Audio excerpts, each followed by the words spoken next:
하나님의 크신 은혜와 평강이 오늘도 여러분의 삶의 자리마다 충만하시기를 기원합니다. 기도하겠습니다. 하나님 아버지, 토요일 아침 말씀 앞에 섭니다. 한 주를 돌아보고 점검하며 오늘의 날을 살피고 새로운 한 주를 준비하는 귀한 날 되게 하옵소서. 이 모든 것을 말씀을 기준으로 말씀을 푯대 삼아 점검하고 또 결정하고 고백하는 귀한 이 아침 되게 하옵소서. 예수님의 이름으로 기도하옵나이다. 아멘. 오늘 보실 말씀은 전도서 6장 10절부터 7장 14절까지를 보겠습니다. 저와 여러분이 같이 읽겠습니다. 이미 있는 것은 무엇이든지 오래전부터 그의 이름이 이미 불린 바 되었으며 사람이 무엇인지도 이미 안 바 되었나니 자기보다 강한 자와는 능히 다툴 수 없느니라. 헛된 것을 더하게 하는 많은 일들이 있나니 그것들이 사람에게 무슨 유익이 있으랴. 헛된 생명의 모든 날을 그림자같이 보내는 일평생에 사람에게 무엇이 낙인지를 누가 알며 그 후에 해 아래에서 무슨 일이 있을 것을 누가 능히 그에게 고하리요. 좋은 이름이 좋은 기름보다 낫고 죽는 날이 출생하는 날보다 나으며 초상집에 가는 것이 잔치집에 가는 것보다 나으며 모든 사람의 끝이 이와 같이 됨이라. 산자는 이것을 그의 마음에 둘지어다. 슬픔이 웃음보다 나음은 얼굴에 근심하는 것이 마음에 유익하기 때문이니라. 지혜자의 마음은 초상집에 있으되 우매한 자의 마음은 혼인집에 있느니라. 지혜로운 사람의 책망을 듣는 것이 우매한 자들의 노래를 듣는 것보다 나으니라. 우매한 자들의 웃음소리는 솔 밑에서 가시나무가 타는 소리 같으니 이것도 헛되니라. 탐욕이 지혜자를 우매하게 하고 뇌물이 사람의 명철을 망하게 하느니라.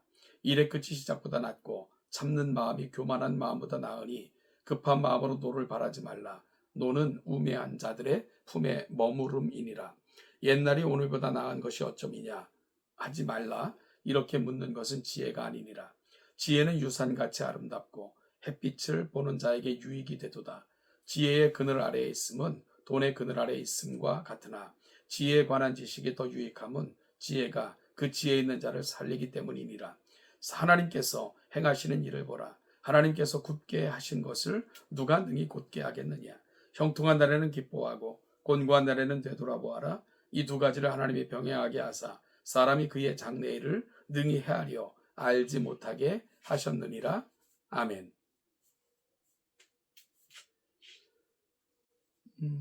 우리는 어제 본문에서 사람이 많은 것을 얻고 많은 자녀를 낳고 장수하여도 여전히 공허하고 행복을 경험하지 못하는 인생의 덧없음에 대해서 살폈습니다.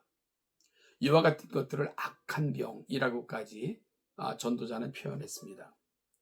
어찌 보면 지혜자는 지금까지 인생들이 살아가는 세상의 허무함과 덧없음, 그리고 생각되지 않은 한계에 대한 좌절, 그리고 그 속에서 느낄 수밖에 없는 상실감 등에 대해 마치 반어법적 방식으로 표현했는지 모릅니다. 그리고 이제부터는 이런 세상에서 우리가 어떻게 살아가야 하는가를 설명하고자 합니다. 어찌 보면 지금부터 전개하는 본문들은 전도자가 들려주고자 하는 진정한 인생의 교훈들이라고 할 수 있을 것입니다.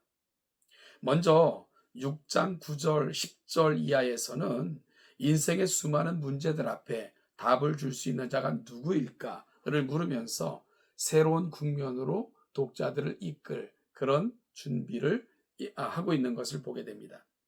그리고는 7장 1절부터 실제적인 교훈을 담아 권면을 시작합니다. 먼저 7장 1절부터 4절에서 주고자 하는 교훈은 끝을 항상 놓치지 말고 오늘을 살라 하는 것입니다.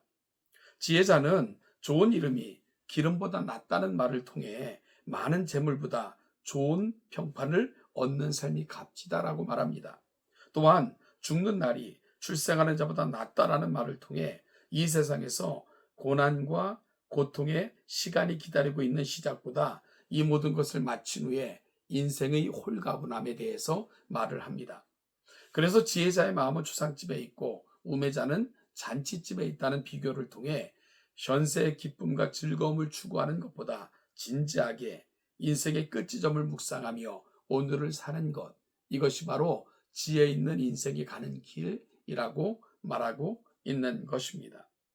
여러분, 죽는 날이 출생하는 날보다 낫다. 이것은 바로 우리의 끝이 이미 정해져 있음에 그 끝을 향해 나아가는 인생은 오늘을 어떻게 사는 것이 합당할까에 대한 지혜자의 권면인 것을 알게 됩니다.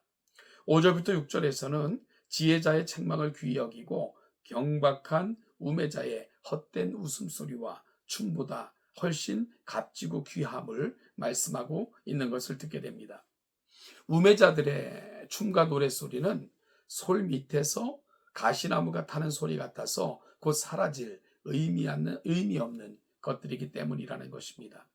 7절에서는 탐욕은 사람을 우매하게 하며 뇌물은 사람의 명철을 망하게 한다라고 말합니다. 사람이 욕심에 사로잡히면 이성을 잃습니다. 오직 먹잇감을 향해 달려가는 짐승과 같아집니다.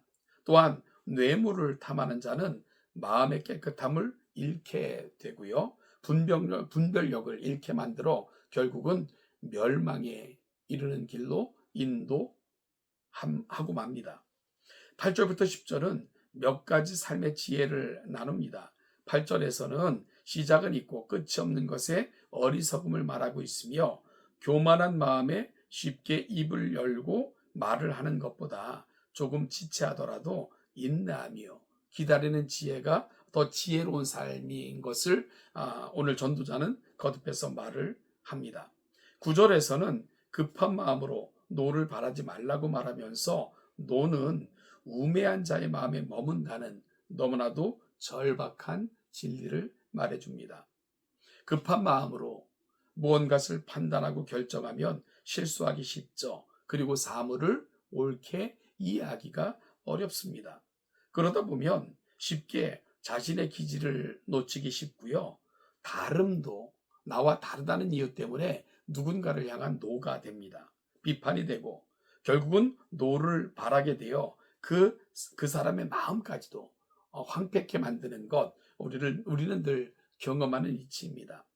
여러분, 따라서 오늘 지혜자가 권면하는 것, 마음의 교만 때문에 그리고 또한 내 안에 그 기질 때문에 급하게 노를 바라는 것, 그것보다는 조금 지체되는 것 같아도 참고 기다리면서 온전한 마음의 상태를 유지하고 온전한 마음의 상태로부터 나오는 것들로 결정하고 판단하고 말하며 행동하는 것, 이것이 바로 참 지혜자다라고 말하고 있는 것, 8절부터 10절이 가고 있는 자리입니다.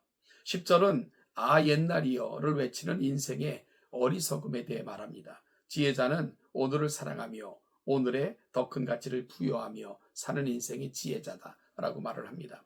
11절부터 14절은 지혜의 아름다움과 가치, 그리고 또한 한계를 동시에 말합니다.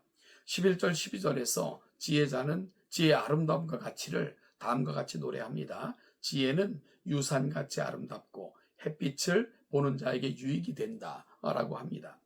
12절에서는 지혜의 가치를 돈의 가치에 비교합니다. 그런데 궁극적으로는 돈보다 지혜의 가치가 뛰어남을 말씀합니다. 왜냐하면 결국 지혜가 있는 자의 지식은 자신을 살리고 자신이 가진 것들의 가치를 높이기 때문입니다. 그러나 돈은 있는데 지혜가 없으면 결국 돈은 살리는 것이 아니라 죽이는 무기가 될 뿐입니다.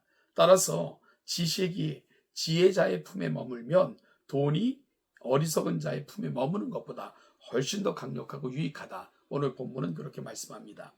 여러분, 그럼에도 13절에서 말씀하듯이 살아가는 삶의 자리에는 우리가 헤아릴 수 없는 것들이 너무나도 많습니다. 이 이치를 헤아리기 힘든 것들도 너무나도 많습니다. 그래서 전도서 기자는 14절에서 이렇게 말씀합니다. 형통한 날에는 기뻐하고 곤고한 날에는 되돌아보아라. 이 두 가지를 하나님이 병행하게 하사 사람이 그의 장래일을 능히 헤아려 알지 못하게 하셨느니라. 하나님께서는 인생들에게 형통한 날도 주시지만 또한 곤고한 날도 주십니다. 인생에 늘 햇빛이 비치는 날만 계속된다면 결국은 사막이 될 뿐일 것입니다. 때론 천둥 번개, 소나기가 퍼붓기도 하는데 이 모든 것들이 조화 되어지만 사막이 되는 것을 방지할 수 있고요. 천둥과 번개 속에서 세상에 식물이 자라는 신비가 숨어 있고요. 그리고 또한 이런 것들을 통해 조화 있게 우리 인생을 가꾸어 나갈 수 있는 것입니다. 따라서 형통함과 곤고함은 어찌 보면 세상을 인도하시는 하나님의 방법이라 말할 수 있는 거죠. 따라서 인생들은 모든 것을 헤아리기 힘들다 할지라도 모든 상황 속에서 하나님의 기쁨을 헤아리는 지혜가 필요하다고 본문은 말씀하고 있는 것입니다. 형통한 날에는 또 이 시간 뒤에 무엇이 찾아올까 걱정하지 말고 기뻐하라고 말씀하며, 또한 곤고한 날이 찾아오면 자신을 되돌아보는 그런 기회로 삼으라고, 그래서 전도서 기자는 말씀하고 있습니다. 비록 하나님께서는 우리의 인생의 모든 장래를 헤아리기 힘들게 하셨지만 이 모든 순간들을 병행하게 하심은 하나님의 깊은 지혜와 섭리 가운데 진행되는 것이라는 사실을 알고 살 것을 오늘 말씀하고 있는 것입니다. 이 귀한 지혜를 기억하시고 오늘의 행복과 기쁨을 감사하시고 내일의 근심을 미리 땡겨 걱정하는 그런 어리석은 인생들이 되지 않기를 바랍니다. 또한 곤고한 가운데 처한 분들이 있다면 이 또한 하나님께서 허락하신 줄 알고 나를 돌아보아 더 깊은 인생의 지혜를 얻는 그런 기회로 활용하시는 여러분들이 되시기를 간절히 소망합니다. 오늘도 이 신비한 은혜 가운데 그 놀라운 은혜를 누리고 사시는 귀한 성도들 다 되시기를 주님의 이름으로 축복합니다.